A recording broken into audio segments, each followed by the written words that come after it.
এখানে যেটা ঘটেছে সেটা কিন্তু সবাইকে অবাক করার মতোই। অবশ্যই সবাই কিন্তু ভিডিওটা স্কিপ না করে দেখে যাবেন। এখানে দুইজন লোক, একজন মহিলা আর একজন পুরুষ ছিল। তারা কিন্তু একই কলেজের স্টুডেন্ট। কলেজ বন্ধ হওয়ার পর তারা কিন্তু সাইকেল নিয়ে আবারও সেই জায়গায় এসে ঘোরাঘুরি করতেছিল। আবার দেখা যাচ্ছে তারা এদিক ওদিক তাকাচ্ছে। এদিক ওদিক কি দেখে আসলেই ফুল ভিডিওটা আপনারা না দেখলে বুঝতেই পারবেন না এখানে কি ঘটেছিল। সাইকেলের বাহানা করেই কিন্তু ওদিক এদিক দেখতেছে কেউ আছে কিনা। এদিকে কিন্তু মেয়েটি তাকে হাতের ইশারা করে ডাকতেছিল। তারপর এখানে যেটা ঘটেছে সেটা কিন্তু দেখার মতোই। দেখতে দেখতে এখানে বোঝা যাচ্ছে দুইজন লোক একটি মোটরসাইকেল নিয়ে এসে পড়লো ঘটনাস্থলে। তাদেরকে কিন্তু দেখে বোঝাই যাচ্ছিল না যে তারা ছিল ছিনতাইকারী।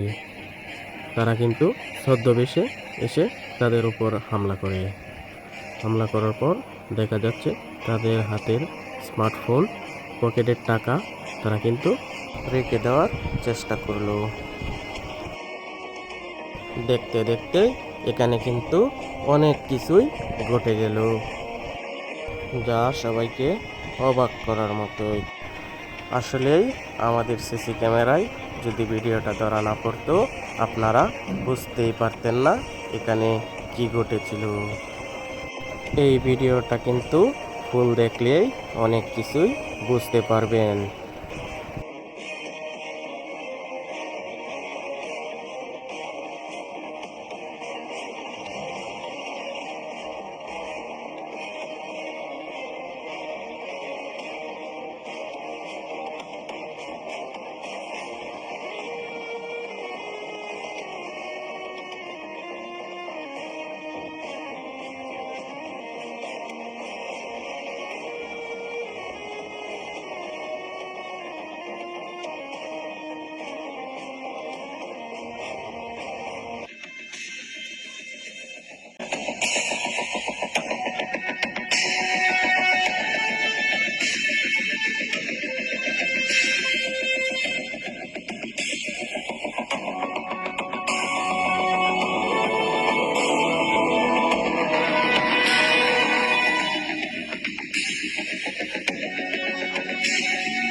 এই ভিডিওটা কিন্তু আপনাদেরকে বোঝানোর জন্যই।